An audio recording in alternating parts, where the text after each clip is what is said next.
Welcome back to another episode of Plastic Podcast, the show that tells the science and the story of our relationship with plastic. I am your host, Clark Marchese, and today we are talking about Indigenous-led environmental management and the interaction of plastics with Indigenous communities.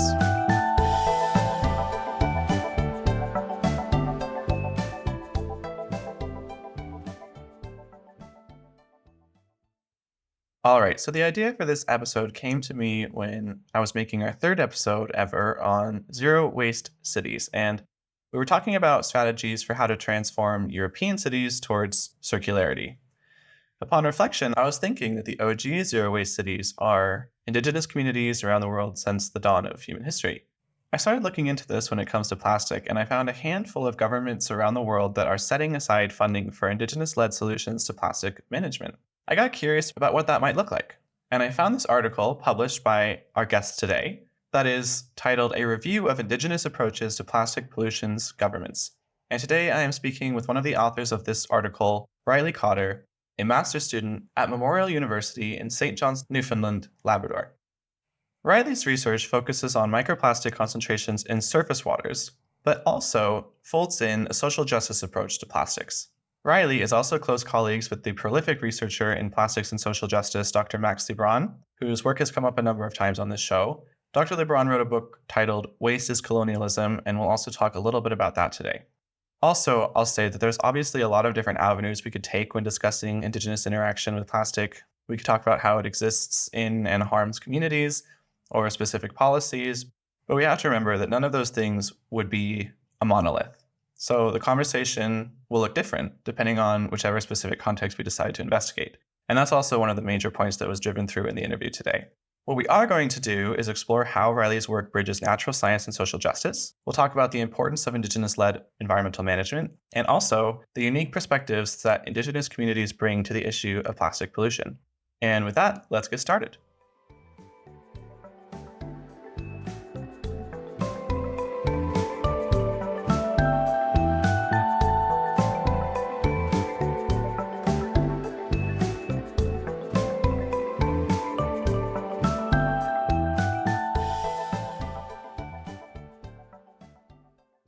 Okay, perfect. Welcome to the show. Maybe we can start by having you introduce yourself and tell us a bit about your research. Yeah, great. Thanks for having me. My name is Riley Cotter. I'm a master's student at the Department of Geography at Memorial University in St. John's, Newfoundland, Labrador. My supervisor is Dr. Max Lebrun, who is my co-author on this paper that we're going to be talking about. And my work is mostly, or my thesis is mostly on surface water microplastics. So plastics that are floating in the ocean in Indigenous-led Labrador. And I think it's important for this discussion, specifically for me to note that I'm a settler who's lived my whole life on the ancestral home of the Beothuk and the Mi'kmaq on the island of Newfoundland. Thank you for saying that. It's great to meet you. Now, you mentioned you're doing a project about surface waters, and this podcast is also meant to be a very interdisciplinary space. You also operate within a social justice approach to this topic. Can you tell me maybe how the natural science and the social science approach either transitioned into each other or how they operate well together? So I'd say it's more like the projects were parallel to each other or like came together at once. I feel like I do social science and natural science pretty much at the same time. I do work on environmental plastic, which is often a topic relegated to quote unquote science or natural science, at least when you're quantifying plastics. But it's also true that my work needs to be really attuned to ideas of justice and the politics of academic knowledge production, for example, since I do plastic monitoring work that's centered around community leadership and involvement specifically. I think to answer your question more specifically, I think that employing scientific and social scientific methods at once kind of allows you to get a better and more intimate understanding of what plastic is. I think a natural scientist is really inclined to think of it as like an object of investigation, for my case, that just floats in the water. But the social scientist side of me sees plastic as like a process and a symptom and an indicator and a great way to see how systems of power are working. So I think taking two of those things at once rather than one after the other has given me a really dynamic understanding about what plastic is and what it can mean to different people in different contexts. And I don't think I'd be quite as good at my job if I can only do one or the other. Well, that's great to hear. We're going to talk about the article you wrote titled A Review of Participation of Indigenous Peoples in Plastics Pollution Governance. Now, the very first sentence, I believe, in the impact statement is that there are increasing calls for Indigenous participation in plastics pollution governance as part of a larger trend of Indigenous-led environmental management. So let's break that down. Maybe first you can help us understand what is the concept of Indigenous-led environmental management, and then maybe you can also speak to this recent trend, how it started, and why it's important. Yeah. So, firstly, I think Indigenous led environmental management is relatively simple as a concept. It's just management that's led by Indigenous people or Indigenous peoples. So, anywhere where Indigenous people are decision makers in an environmental monitoring program. As for why it's important, I think there's tons of reasons. Firstly, and maybe the most striking, is that the UN and other international organizations have asserted for a very long time that Indigenous peoples have the right to govern their own lands. So there's that. I think it's also true that Indigenous peoples have been excluded from dominant Western and colonial governance systems. I also think that that's makes it even more important that we adopt these equitable governance systems because reparations for historical systems of wrongdoings over centuries, and also not to mention that Indigenous environmental governance is shown to be extremely successful. I know there's been a lot of scientific buzz recently about the connection between Indigenous environmental governance and success in protecting biodiversity, for instance, a whole host of reasons. I don't think there's one reason or the other. I think it's just there's a really broad and diverse history of colonialism across the world that has led to this point where I think it's more important than ever. I think that it's more true that Indigenous peoples are so diverse across the globe and have encountered plastics in different ways, in different time scales, for as long as plastic has existed, and have different values and different understandings of plastics that make it more or less of an issue or an issue in different ways. So, take, for example, in our corpus of literature that we looked, there's groups of people that are entering the discussion on plastics for the first time because the Canadian federal government was banning single-use plastics, and their only source of clean drinking water was through plastic bottles. So they were concerned with what a ban on plastics could mean for their health versus the many, many, many others who are concerned with the presence of plastics and what the presence of plastics means for their lifeways and health. So I think a better understanding of the picture on plastics and Indigenous peoples is one that's extremely local and extremely case specific. And there's no one single timescale or reason why this discussion's happening. So then this project to sort of map Indigenous participation in plastics governance, I'm curious what question or questions specifically the article or this research was trying to address. Can you tell me about this project and how it got started?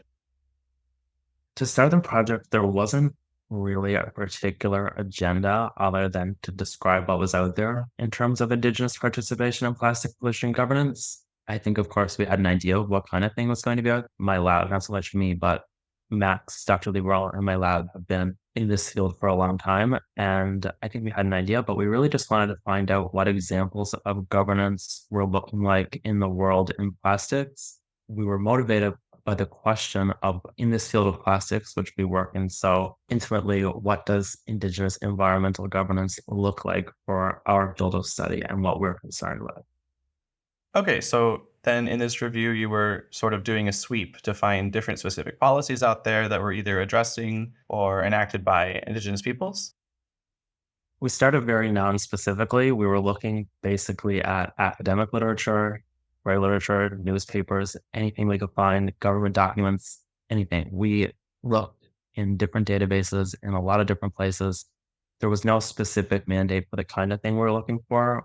We ended up, since we're academics, finding a lot of academic literature because that's kind of our way we work and what we're most familiar with. We did find a lot of newspapers and news literature, but I think it was maybe a little more challenging for us to find government documents and government policies because we're not super fluent in that kind of thing. But I think as far as academia operates as a system within Western society and it operates very close to government and news and operates within these kind of systems, we did get a good picture of what's going on, but it is maybe a little skewed to academia because that is what is, of course, our specialty.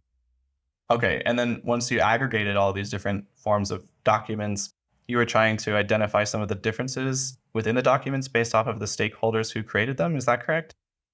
So at first, we just wanted to see what was out there, and then we started to pick up on the fact that depending on who wrote it or who led it, there were huge differences. So it's interesting to use the word stakeholders. In our paper, we use the term rights holders when we're referring to Indigenous peoples on Indigenous land. They don't have a stake, they have a right to be there. So the way we ended up looking at it was we defined authorship based on whether authors or leaders were Indigenous or non Indigenous. Of course, since we're dealing with something like Indigenous environmental governance, Indigenous plastic pollution governance, we thought that that might be an important thing to look at and it proved to be very influential in the kind of differences that were made. We also had other categories in there for mixed authorship. So, of course, when there's teams of people, not everybody has the same identity, and a wide group of people who didn't self-identify. There's a whole separate politics for people who don't self-identify. That's discussed a little bit in the paper. Yeah, so those I think were the four main. Oh, and we also distinguished between Indigenous included in the authorship and Indigenous lead author. So if in an academic paper, if there was an Indigenous person as the first author, we took that to mean something probably different than somebody who was the fourth or fifth or sixth author. Since again, we trade in academia and we know what being a first author looks like versus once you go down the author list, the kind of power that one might have in a project like that. So once we have these categories identified, what variations began to reveal themselves? So the biggest and most stark difference that we found is that Indigenous author works were more likely to talk about Indigenous rights and opposition to colonial systems and their uptake, and the uptake of rights based governance structures that kind of subvert this common idea of dominant Western governance system that we're really used to. So, for example, Indigenous authored texts were more likely to talk about treaties and sovereignty, whereas non Indigenous authored texts were more likely to favor terms like inclusion and recognition within existing systems of governance. So, non Indigenous authors were more likely to talk about engaging with Indigenous communities and more likely to involve Indigenous peoples as a source of data rather than research farmers. So, kind of dealing with more vague terms of participation and then terms that were not explicit to leadership, but more so dealt with extraction and data extraction. And then we also note that mixed author lists were more likely to talk about things like partnership, which I think is, so I, of course, don't think that's a bad thing, but I think it's just funny to see that when there is a partnership among people, they, of course, think that the way to do work is a partnership. One of the big points that we note is that it's very evident that authorship and who leads a project is very influential to what kind of collaboration or involvement or participation is involved. Okay, so then based on the idea that who the person is, their background, and even their institution will affect the nature or the frame of their research, leads me to my next question about how we understand plastic pollution in a general sense. I'm going to quote from your article as well. You said, Western, non Indigenous elite research has overdetermined what plastic pollution is and how it must be governed. So then, maybe to put it another way, our conception of plastic waste is somewhat imbalanced by an overrepresentation of research that comes from Western elite institutions. I guess maybe that could imply that we have some blind spots in our mainstream understanding of plastic pollution. So, what are they? What blind spots do we have? So I'm not so sure about blind spots. I think it's more apt maybe to say that dominant Western culture has told us what it is and left no room for other completely separate understandings that differ, and systems of colonization tend to do that very well. So I think that it's not just that there are bits of the picture on plastic pollution that are missing, but it's more that there is like a whole gallery of other pictures that dominant Western science doesn't seem to really pay attention to or care about or can't see, or however you want to see it. So we provide some examples in the text of how some Indigenous authors in our work or in the work that we looked at talk about plastic pollution. And there is a ton of examples of these different understandings that we note. But take, for example, when we talk about wariness to Western science, So a dominant Western scientific understanding of plastic pollution would probably make us believe that we must seek to understand plastic everywhere on a global scale, no matter what it takes, through robust scientific exploration. But many indigenous understandings of plastic pollution and of research in general that we noted seek to understand plastic really locally and independently, with kind of the caution that the burden of quote unquote knowing through academic research can contribute to these really complicated notions of colonial access to and extraction from indigenous land.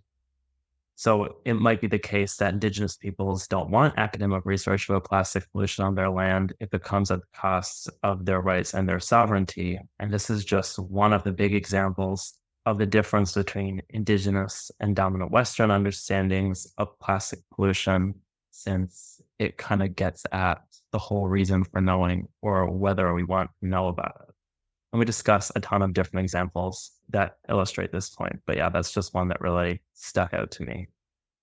Okay, we love examples. And there's also another one that particularly stuck out to me. A handful of episodes that we've done for the podcast are trying to understand what research is out there having to do with plastics and human health. And one thing I found in your article was that typically Western research about plastics and human health only focuses on the physiological aspects of how plastic might impact health, but also that there could be an indigenous conceptualization that is more holistic. I read even that some may perhaps include if plastic has an impact on birds and people are no longer able to hear bird songs, that could qualify as an impact on human health and well being, which is something that I certainly, well, that's not part of the conversations I'm having with health researchers on plastic. So that definitely stood out to me. Are there any other examples like this? There are a ton of other examples in the text, but also I just did want to say that I think it's interesting that you bring that up because then that gets at another thing of a different understanding of health. So we are imposing this that dominant Western academic view of health, of plastic in your body and chemicals in your body, but there is a whole plethora of other different ideas of what health is. And it might be bird songs, and it might be wild food, and it might be cleanliness of water, and it might be the ability to walk down the street and not see any plastic. So I think that is another a great illustrative example of it's not just plastic that has these all these different meanings, something like healthcare too.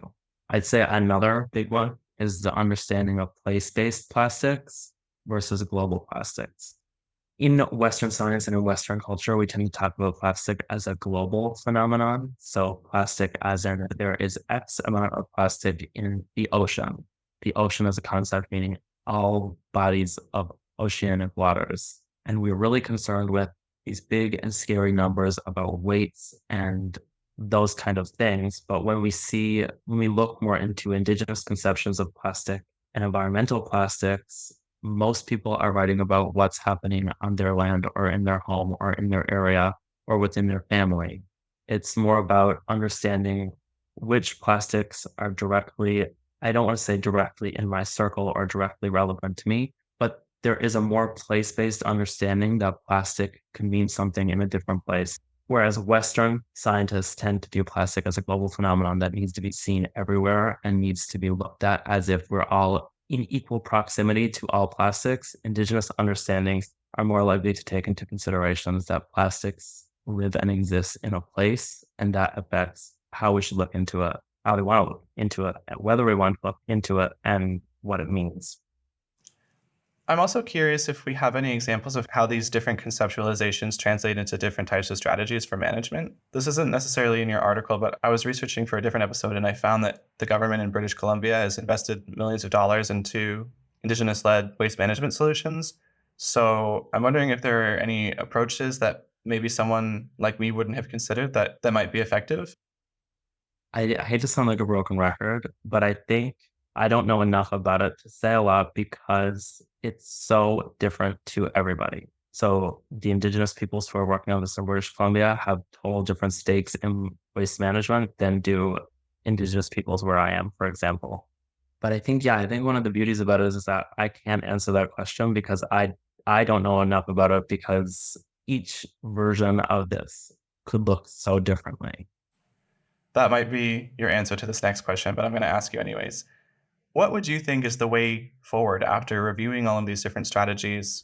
all of these different conceptualizations of participation, inclusion, partnership. What do you think should be different than how things are happening now when it comes to, I guess, approaches to plastic pollution?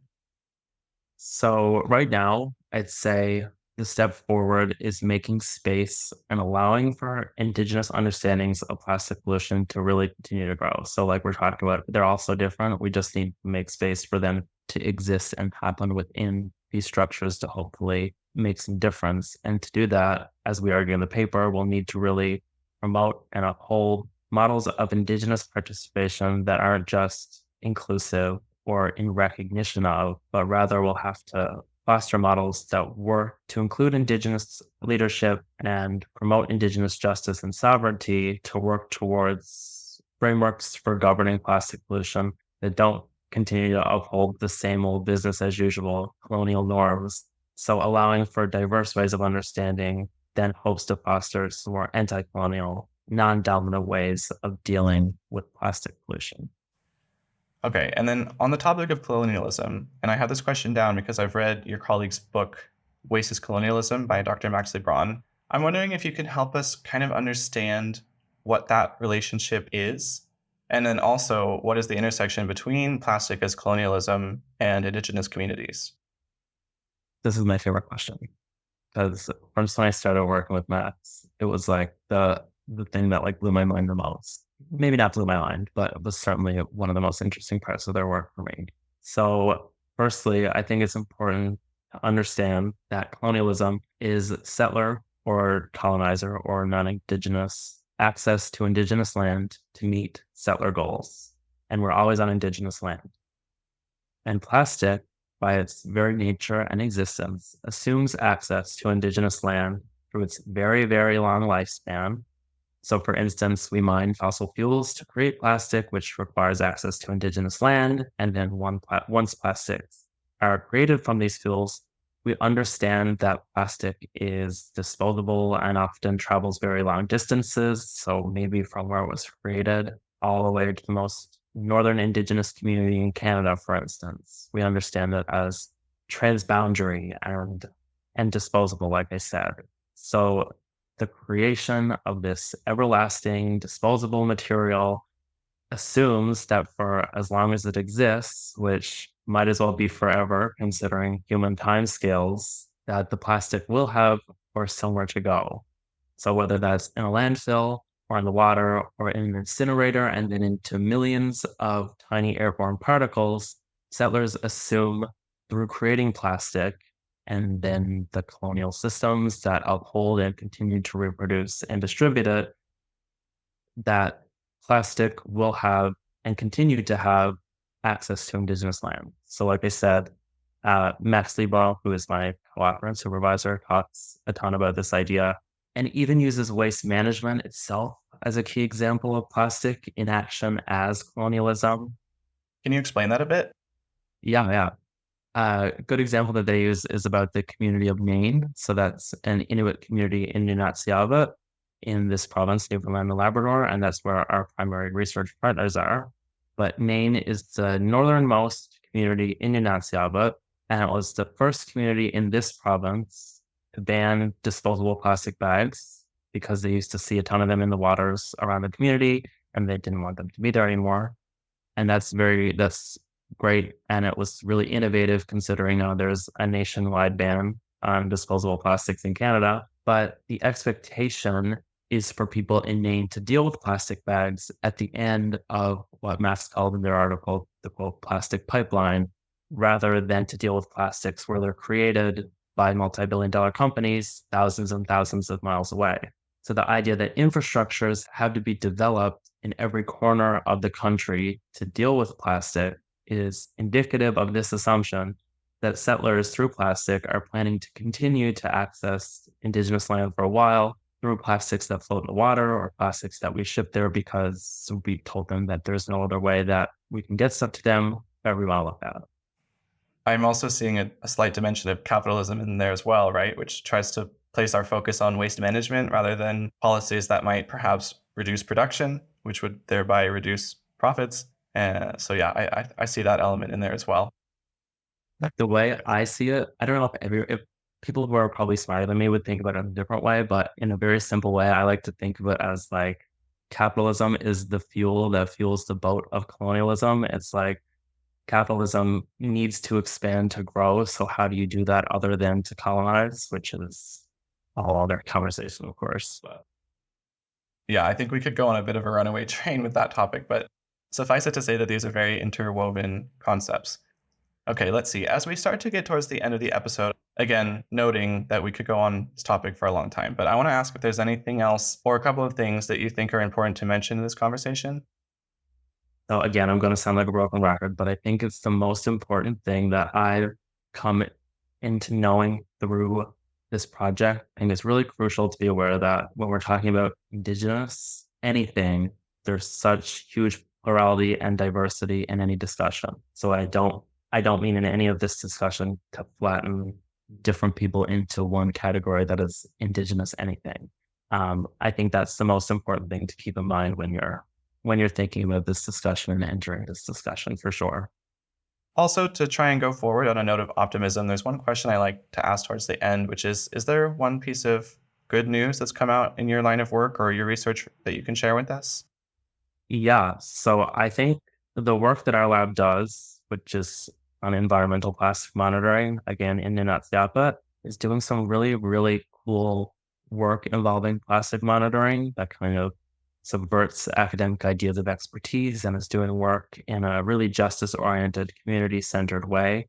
So I'd say that the great news is that justice-based environmental plastic monitoring is not only possible and not only viable, but we're finding that our results are really much more meaningful and more robust than if we just follow the typical academic way of doing things.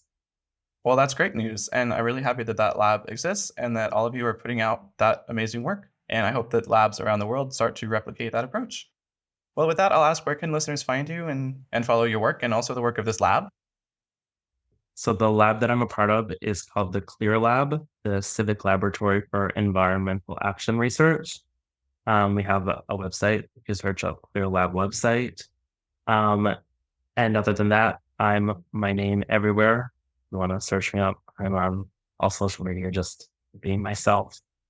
Perfect. I'll put it in the episode description so everyone can find it very easily. With that, I want to say thank you so much for your time today. Thank you for coming on the show. Thank you for having this conversation with us and for your research in this space. No, thank you so much for having me. I really enjoyed it.